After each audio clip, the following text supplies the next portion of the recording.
Hello good morning student. S K Sankalp YouTube channel पर आपका स्वागत है। आज हम उत्तराखंड का दूसरा लेक्चर लेकर आए हैं। जैसे कल हमने उत्तराखंड की क्लासेस शुरू की थी, तो कल मैंने उत्तराखंड का जो बेसिक ज्ञान था, जो बेसिक उत्तराखंड था, उत्तराखंड बनने का जो एक क्रम था, उसके बारे में थोड़ा मैंने संक्षेप में बताया था। जैसा कि कल आपने सुना था कि उत्तराखंड राज्य का गठन 9 नवंबर 2000 को हो गया था। उत्तराखंड राज्य के गठन के लिए बहुत सारे आंदोलन हुए थे, जो हम बाद के लेक्चरों में पढ़ेंगे। लेकिन मैंने थोड़ा संक्षेप में आपको बता दिया था कि उत्तराखंड बनाने के लिए जो समिति बनी थी, जैसे कल की वीडियो में देखना, कल मैंने आपको बताया था कि उत्तराखंड बनाने के लिए मुलायम सिंह यादव की सरकार ने, जो तत्कालीन उत्तर प्रदेश के सीएम हुआ करते थे, उन्होंने एक समिति का गठन किया था 1993 में। तो जनवरी 1993 में जो मुलायम सिंह यादव ने जो एक समिति बनाई थी, उस समिति का नाम था आपका, कल मैंने आपको बताया था, कल के लेक्चर में आप देख सकते हो, उस समिति का नाम था कौशिक समिति। कौशिक समिति के जो अध्यक्ष थे, जैसा कल मैंने आपको बताया, रमाकांत कौशिक थे। मुलायम सरकार में जो थे नगर विकास मंत्री थे। इन्होंने अपनी रिपोर्ट जो थी मुलायम सरकार को 1994 में सौंपी, और इस रिपोर्ट में इन्होंने कहा कि उत्तराखंड के जो लोग हैं, जो उत्तराखंड की जनभावनाएं हैं, उसके अकॉर्डिंग जो है उत्तराखंड राज्य का गठन होना चाहिए। इसके बाद केंद्र सरकार के पास कैसे कैसे हमने बताया था, कब कब लोकसभा राज्यसभा में पारित हुआ, क्या क्या चीजें हुई, कल के लेक्चर में हमने सब कवर कर लिया था। और उसके बाद हमने बताया था कि उत्तराखंड के जो राज्य चिन्ह हैं, राज्य चिन्हों का हमने स्टार्टिंग किया था कि यहाँ की सरकार ने राज्य चिन्हों का निर्धारण जो था वो वर्ष 2001 में कर दिया था। उसके बाद राज्य चिन्हों में हमने शुरू किया था, पहला जो टॉपिक हमने छोटा सा टॉपिक शुरू किया था, उस टॉपिक का नाम था उत्तराखंड का जो राज्य पुष्प था। तो उत्तराखंड का राज्य पुष्प जो था वो आपका ब्रह्म कमल है। ब्रह्म कमल का हमने उसके बारे में थोड़ी संक्षेप में जानकारी कल दी थी। थोड़ी जानकारी उसकी आज जो बची थी वो आज कवर कर लेंगे। तो उत्तराखंड में आपने ब्रह्म कमल पढ़ा, कितनी ऊंचाई पर पाया गया, इसका वैज्ञानिक नाम क्या है, ये कौन से कुल का पौधा होता है जो ब्रह्म कमल है। तो ब्रह्म कमल आपका ऐसे तरह से कुल का पौधा होता है, इसका वैज्ञानिक नाम जो है वो सोसूरिया अविवेल्टा है। ब्रह्म कमल उत्तराखंड में 24 प्रजातियां इसकी पाई जाती हैं। कल ये आपने कवर नहीं किया था। तो ये जो उत्तराखंड का आपने कल पढ़ा था ब्रह्म कमल, जिसको हम राज्य पुष्प कहते हैं, तो ब्रह्म कमल की उत्तराखंड के अंदर अगर हम प्रजातियां देखें तो केवल 4 प्रजाति उत्तराखंड में पाई जाती हैं। इसकी पूरे उत्तराखंड में ब्रह्म कमल की 24 प्रजातियां पाई जाती हैं। और पूरे ऑल वर्ल्ड में देखें, पूरे विश्व में देखें, तो ब्रह्म कमल की अलग अलग देशों में, अलग अलग स्थानों पर पूरे वर्ल्ड में लें तो 210 प्रजातियां जो है वो ब्रह्म कमल की पाई जाती हैं। और ब्रह्म कमल की उत्तराखंड में 24 प्रजातियां हैं। वैज्ञानिक नाम सोसूरिया अविवेल्टा है। ये एसेटेरेसी कुल का पौधा है। ये सारी चीजें हमने कल के लेक्चर में कवर की थी। आज हमारा राज्य पुष्प नहीं, बल्कि आज हमारा जो अगला लेक्चर होगा, आज के लेक्चर में हम कवर करेंगे कि उत्तराखंड का जो राज्य पशु है। तो आप मेरे साथ साथ में हेडिंग डालना अपनी नोटबुक में, राज्य पशु। तो उत्तराखंड का जो राज्य पशु है, सरकार ने जो राज्य की दर्जा दिया है, वो कौन सा पशु है, उसके बारे में आज हम थोड़ा वर्णन करेंगे। तो आप साथ में, कल मैंने आपको लेक्चर के लास्ट में ही बताया था कि जब आप कोई भी लेक्चर ऑनलाइन क्लास का देखते हैं तो आप अपने हाथ में एक पेन और एक कॉपी होना चाहिए। और जैसे जैसे मैं बोलता जाता हूँ, समझाता जाता हूँ, चीजों को समझते रहिएगा भी और चीजों को साथ साथ नोट करते भी चलिएगा। तो मुझे आशा है कि आप ऐसा करेंगे। राज्य पशु, तो राज्य पशु के बारे में सबसे पहले हम बात लाते हैं कि उत्तराखंड का राज्य पशु है क्या। उत्तराखंड का जो राज्य पशु है वो पशु है क्या, तो जैसा आपको विदित होगा, मालूम होगा इस चीज का, उत्तराखंड का जो राज्य पशु है वो कस्तूरी मृग है। कस्तूरी मृग, कुछ बच्चों को ये अभी अटपटा लगेगा। एक चीज और है, मैं रोककर भी इसमें आपसे बताना चाहता हूं। जो बच्चे ऐसे हैं जो अभी 12th किए हैं, या अभी नए बच्चे जिनको अभी कोचिंग लाइन में आना था, ऑफलाइन क्लास सारी बंद है, तो ये उत्तराखंड की क्लास जो है बिल्कुल स्टार्टिंग से है। ये मैंने एक टॉपिक लिया है बीच में, इजी टॉपिक हम कर लिया। परसों की जो लेक्चर होगा, तीसरा या चौथा जो लेक्चर होगा, वहां से हम उत्तराखंड को प्रारंभ से शुरू करेंगे। उत्तराखंड के मैप से प्रारंभ करेंगे। उत्तराखंड की राजनीतिक सीमाएं कैसी हैं, उत्तराखंड में जनपद कैसे हैं, कहाँ कहाँ है, पूरा मैप के थ्रू हम कवर करेंगे। तो 1 या 2 लेक्चर के बाद जब हम ये राज्य चीजें सभी कवर कर लेंगे, राज्य पशु, पक्षी, पुष्प, सभी चीजें, तो जो 12th कर आए हैं, जो कोचिंग में आना चाहते थे, तो वो हमारी वीडियो से जुड़े और बच्चों को जोड़े भी आगे जाकर।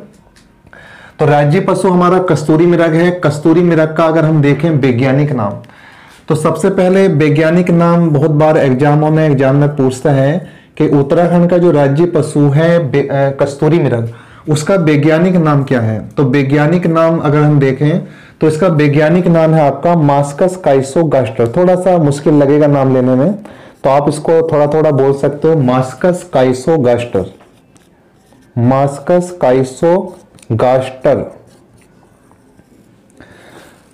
जैसे ब्रह्म कमल की उत्तराखंड में 24 प्रजातियां और पूरे विश्व में 210 प्रजातियां पाई जाती हैं, उसी प्रकार आपको राज्य पशु को लेकर भी एग्जामिनर क्वेश्चन पूछता है कि उत्तराखंड के अंदर जो कस्तूरी मृग पाया जाता है इसकी कितनी प्रजातियां हैं। तो ध्यान रखिएगा, कस्तूरी मृग की केवल मुख्य रूप से 4 प्रजातियां ही देखने को मिलती हैं। जो आपका कस्तूरी मृग है, कस्तूरी मृग के बारे में क्वेश्चन बनता है कि उत्तराखंड में जो कस्तूरी मृग पाया जाता है इसकी 4 प्रजातियां हैं। इसका वैज्ञानिक नाम मास्कस काइसोगास्टर है, कस्तूरी मृग है।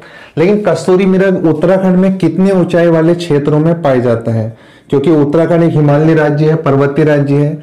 तो ऊंचाई, कौन सा ऊंचाई वाले क्षेत्र हैं, जिन ऊंचाई वाले क्षेत्रों में कस्तूरी मृग सबसे ज्यादा पाया जाता है, तो वो ऊंचाई होगी आपकी 3600 मीटर से लेकर 4400 मीटर के मध्य वाले क्षेत्रों में। तो उत्तराखंड में कस्तूरी मृग जो है वो 3600 मीटर से लेकर 4400 मीटर के मध्य वाले क्षेत्रों में सर्वाधिक मात्रा में देखने को मिलता है। इसके अलावा आपसे और भी क्वेश्चन एग्जाम में बनते हैं कि उत्तराखंड के अंदर जो कस्तूरी मृग है, आप नोट करते चलेगा साथ साथ में सभी चीजें इसी तरीके से। कस्तूरी मृग जो है ये उत्तराखंड में 4 प्रजातियों वाला है। कस्तूरी मृग की कुछ विशेषताएं होती हैं, ये नोट कर लेंगे, उसके बाद मैं मिटाता रहूंगा बीच में।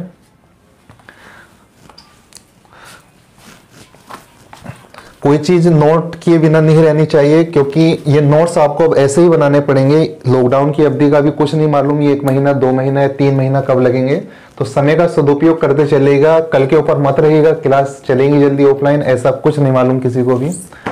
कस्तूरी मृग की अगर हम विशेषताएं देखें, विशेषताएं क्या है, तो विशेषताओं के अंदर, इसकी विशेषताओं के अंदर कुछ प्रमुख चीजें हैं जो एग्जाम व्यू से बहुत इंपॉर्टेंट है। जैसे अगर मैं विशेषताओं की बात करूं तो पहली विशेषता कस्तूरी मृग की यह है कि कस्तूरी मृग का जो रंग है, ये जो पशु है कस्तूरी मृग, इसका रंग कैसा होता है। तो ध्यान रखिए, इसका जो मूल रंग है, जो मुख्य रंग है, वो भूरे रंग का होता, लेकिन साथ में इसके शरीर के ऊपर जो है काले पीले धब्बे भी होते हैं। इसको आप नोट करके ब्रेड में ले सकते हो, काले पीले धब्बे भी होते हैं इसके ऊपर। लेकिन इसका अगर मूल रंग होगा तो भूरा होता है। ध्यान रखिएगा, कस्तूरी मृग का मूल रंग क्या होता है आपका भूरा, और शरीर पर इसके काले पीले धब्बे देखने को मिलते हैं।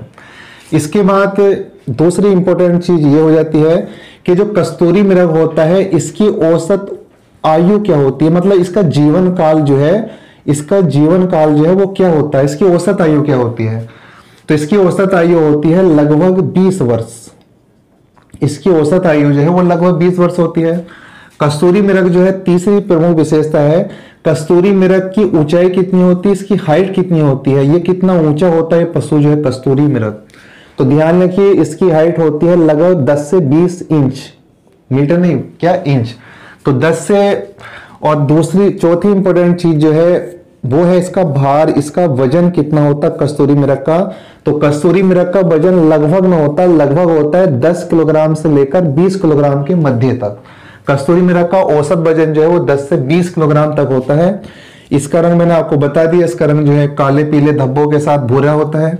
औसत आयु 20 वर्ष होती है, और ऊंचाई जो है वो लगभग 20 इंच होती है, और भार जो है वो 10 से 20 किलोग्राम तक होता है। इसके अलावा इसकी एक इंपॉर्टेंट चीज और है, कस्तूरी मृग के जो पैर होते हैं, पैर जैसे आपने अपने पैरों में देखा होगा आपके 5 उंगलियां होती हैं जिन्हें हम खुर भी बोल सकते हैं। तो कस्तूरी मृग की एक इंपॉर्टेंट विशेषता क्या होती है कि कस्तूरी मृग के जो पैर होते हैं उसमें 4 खुर होते हैं। तो ये इंपॉर्टेंट करके या नोट करके आप लिख सकते हो कि कस्तूरी मृग के पैरों में कितने खुर होते हैं आपके, 4। ये बहुत इंपॉर्टेंट है, कस्तूरी मृग के पैर में 4 खुर होते हैं, ये संख्या आपको जरूर ध्यान रखनी है। और छठी जो विशेषता इंपॉर्टेंट हो सकती है इसकी, वो ये हो सकती है कि तुमने जानवरों में अधिकतर देखा होगा कि जानवरों के सींग होते हैं, अधिकतर जानवरों के, उनकी सुरक्षा के लिए कहो या जो भी है, तो इनके सींग नहीं होते, इनके सींग के स्थान पर 2 बड़े बड़े दांत निकले होते हैं। कस्तूरी मृग की एक विशेषता ये भी है कि जो कस्तूरी मृग है जिसके बारे में हम पढ़ रहे हैं अभी, ये जो कस्तूरी मृग है, आपने नोट कर ही लिया होगा पहले भी। इस कस्तूरी मृग में क्या होता है, इसके सर में जो है वो सींग नहीं होते, बल्कि ऐसा हमें लगता है जैसे सींग है, लेकिन वो सींग नहीं होते, वो दो बड़े बड़े दांत होते हैं।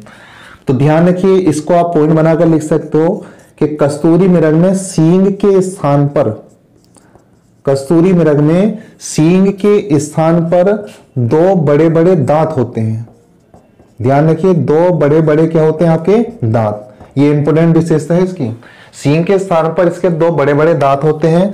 और एक इसकी इंपोर्टेंट विशेषता यह है कि कस्तूरी मृग की जो श्रावण क्षमता होती है, श्रावण क्षमता, इसका मीन ये हुआ कि कस्तूरी मृग के सुनने की जो क्षमता होती है बहुत ज्यादा तीव्र होती है। जैसे आपने देखा होगा कोई जानवर, जैसे हम एग्जाम्पल ले सकते हैं, आपके घर में डॉग होता होगा, तो आपने देखा होगा आप उस चीज को नहीं सुन पाएंगे, वो आहट बहुत जल्दी सुन लेता है। उससे कई गुना तेज जो आहट सुनने की क्षमता होती है वो हमारे राज्य पशु कस्तूरी मृग की होती है। कस्तूरी मृग की श्रावण क्षमता बहुत तीव्र होती है, बहुत जल्दी चीजों को सुन लेता है वो। तो उम्मीद है ये विशेषता आपको पता चली होंगी अच्छे से। तो विशेषता जैसे मैंने आपको रंग बताया, रंग भूरा होता है, काले पीले धब्बे होते हैं। औसत आयु लगभग 20 साल होती है इसकी जीने की। इसकी ऊंचाई जो है वो लगभग 20 इंच होती है। इसका जो भार होता है, वजन जो होता है वो 10 से 20 किलोग्राम तक होता है। इसके पैर में जो है वो 4 खुर होते हैं, ना कि 5 खुर होते हैं। इंपोर्टेंट ध्यान रखना, नोट करके। सींग नहीं होते, सींग के स्थान पर इसमें दो बड़े बड़े क्या होते हैं आपके दांत होते हैं। सही है, सींग के स्थान पर दो बड़े बड़े क्या होते हैं दांत। और एक नोट करके आप चीज अपने नोट कॉपी में लिख सकते हो कि जो कस्तूरी मृग होता है इसके सुनने की क्षमता और चिंगाड़ने की क्षमता जो बहुत ज्यादा तीव्र होती है अन्य जानवरों की अपेक्षा। तो इस चीज को आप नोट करते चलेगा मेरे साथ साथ। अब कस्तूरी मृग के बारे में तथ्य एग्जाम में और भी बनते हैं। कस्तूरी मृग का संरक्षण, कस्तूरी मृग का प्रजनन, कस्तूरी मृग के अनुसंधान केंद्र उत्तराखंड में कहाँ स्थित हैं। कस्तूरी मृग उत्तराखंड में मुख्य रूप से किन क्षेत्रों में पाया जाता है। कस्तूरी मृग से जो कस्तूरी प्राप्त होती है उसका उपयोग किस चीज में होता है, बहुत बड़ा टॉपिक है ये। तो अब कस्तूरी मृग जो होती है, एक होती है आपकी नर और एक होती है आपकी मादा। जैसे मानव होता एक नर और एक क्या होता आपका मादा। तो मैं यहाँ दोनों का अलग से डिटेल से बता सकता हूं। जैसे नर है आपका, तो जो कस्तूरी नर होता, कस्तूरी नर तो मेल बोल सकते हो तरीके से, जो कस्तूरी नर होता है, और एक होता आपका कस्तूरी मादा। अब आपसे दोनों से अलग अलग क्वेश्चन पुटअप होते हैं एग्जाम में। जैसे आपसे पुटअप होते हैं कि जो कस्तूरी नर होता है मादा होता है, दोनों में एक डिफरेंस बताइए। कि जो एक बहुमूल्य पदार्थ मिलता है जिसे हम कस्तूरी बोलते हैं, ध्यान रखिएगा, जो बहुमूल्य पदार्थ होता है जिसे हम बोलते हैं कस्तूरी। कस्तूरी क्या होता है, कस्तूरी का उपयोग किस चीज में होता है। तो कस्तूरी का उपयोग बाद में बताएंगे, पहले ये आप जान लीजिए कि जो हमारा राज्य पशु है कस्तूरी मृग, वो जो कस्तूरी पदार्थ में बताने वाला हूं उस कस्तूरी मृग को जानिए कि कस्तूरी मृग नर से प्राप्त होगी या मादा से।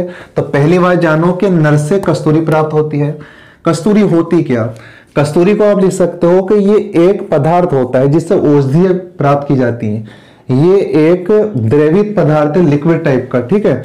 इससे क्या है, विभिन्न प्रकार की औषधियां बनाई जाती हैं। अब नर मादा से जब कस्तूरी प्राप्त होगी तो कैसे प्राप्त होगी, कितनी प्राप्त होती है, कितने समय पश्चात प्राप्त होती है, ये सारे प्रश्न मन में उठते हैं।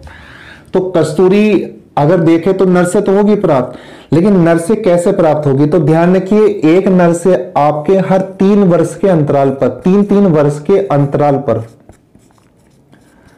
3 वर्ष के अंतराल पर आप कस्तूरी प्राप्त कर सकते हो नर मृग से।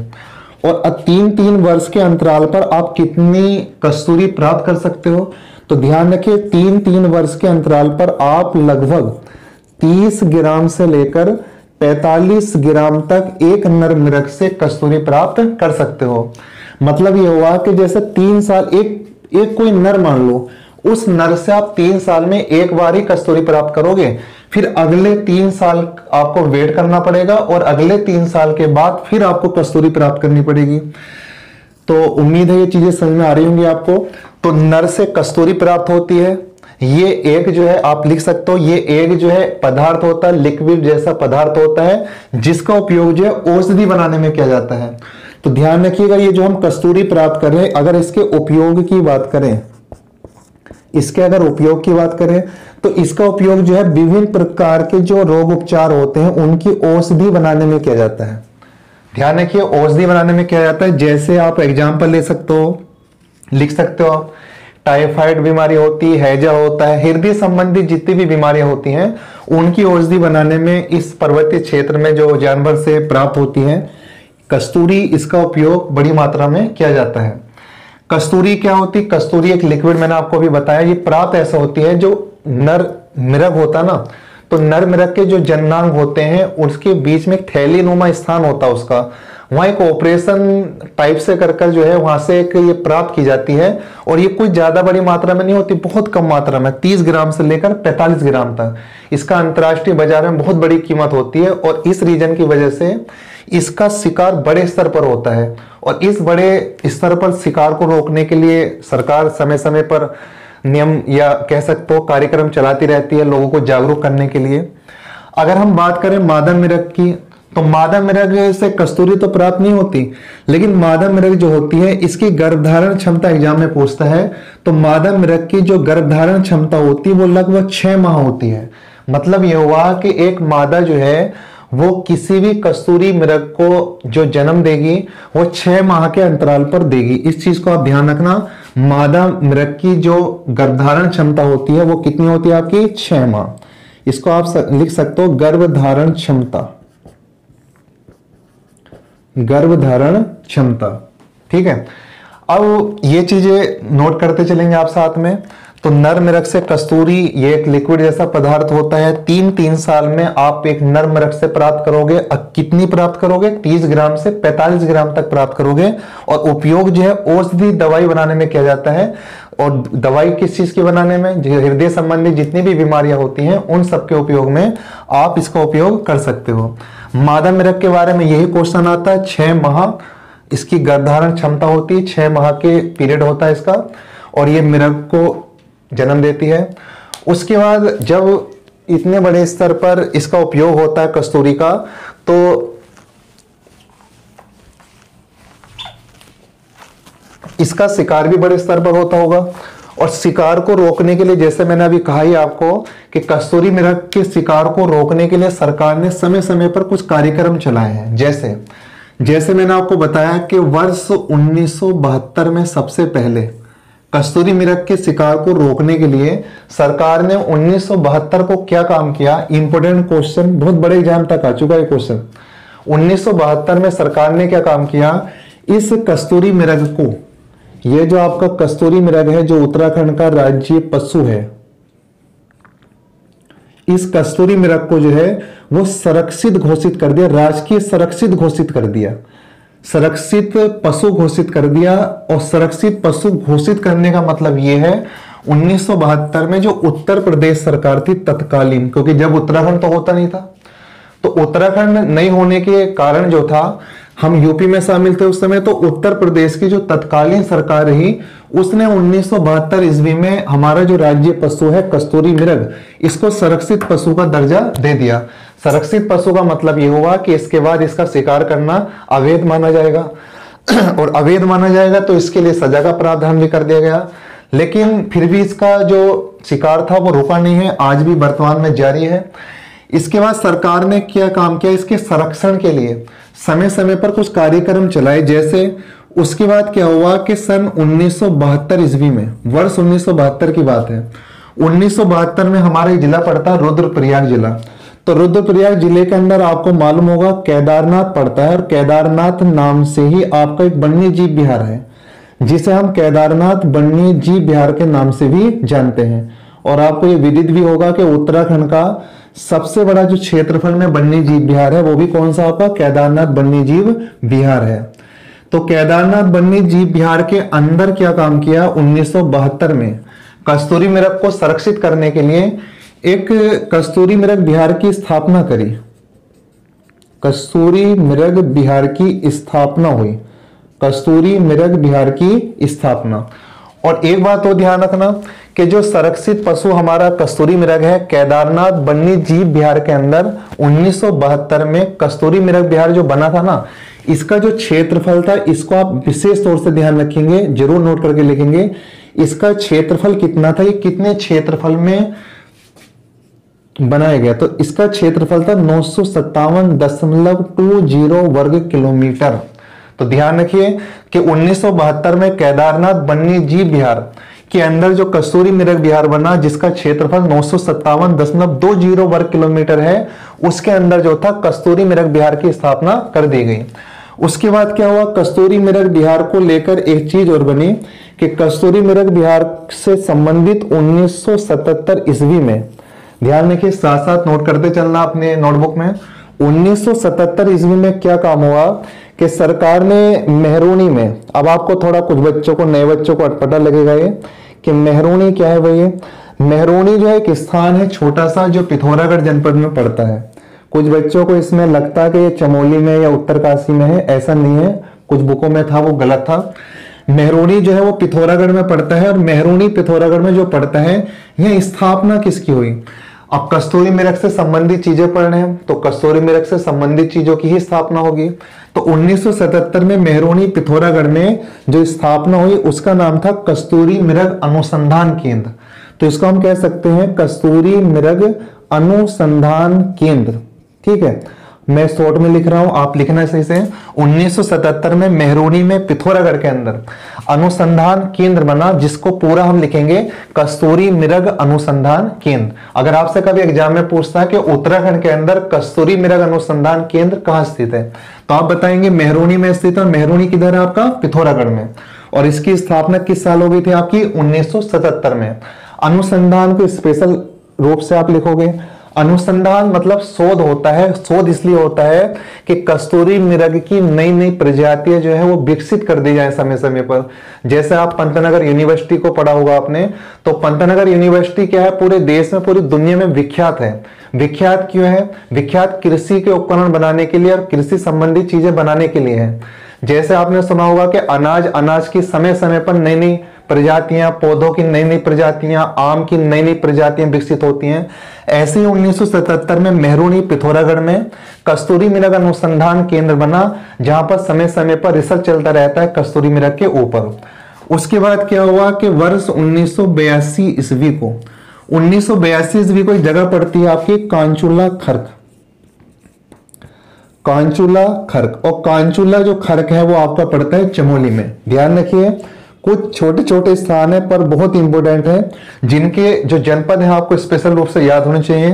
कांचुला खर्क जो चमोली में है, यहां भी स्थापित हुआ, लेकिन यह कस्तूरी मृग अनुसंधान केंद्र नहीं बना, यह कस्तूरी मृग प्रजनन केंद्र बना। प्रजनन केंद्र आप जानते हो क्या होता है, तो कस्तूरी मृग आप इसको लिख सकते हो कस्तूरी मृग,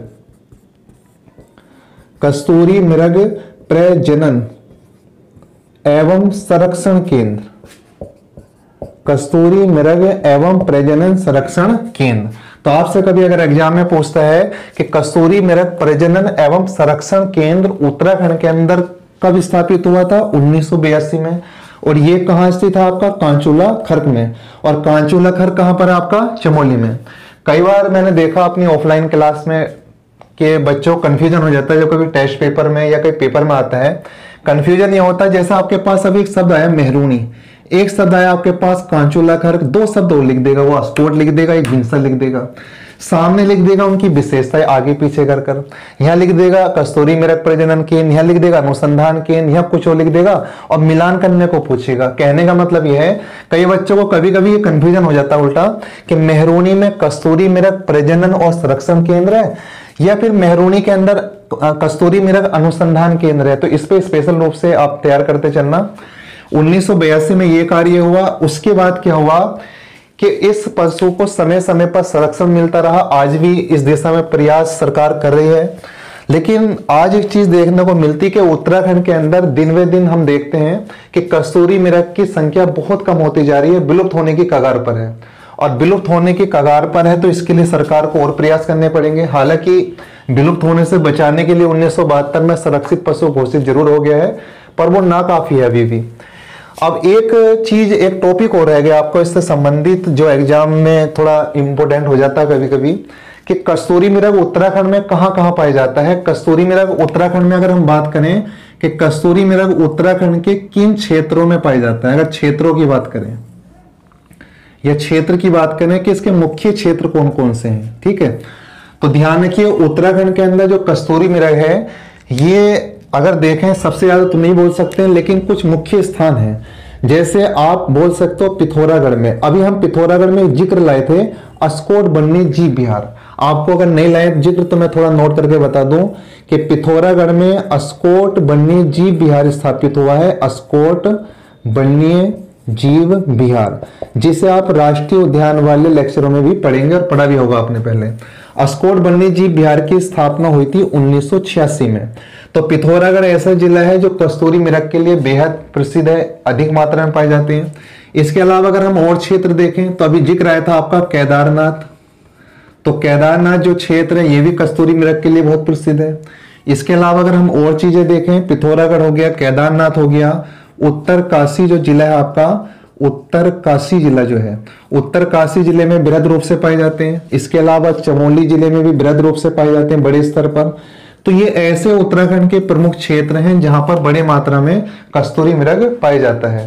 तो उम्मीद है आपको कि अभी तक जो हमने लेक्चर दिया है या लेक्चर की जो क्लास हुई है वो आपको समझ में आई होगी। कोई डाउट होगा तो आप कमेंट बॉक्स में लिख कर डाल सकते हैं। बस आज इतना, बाकी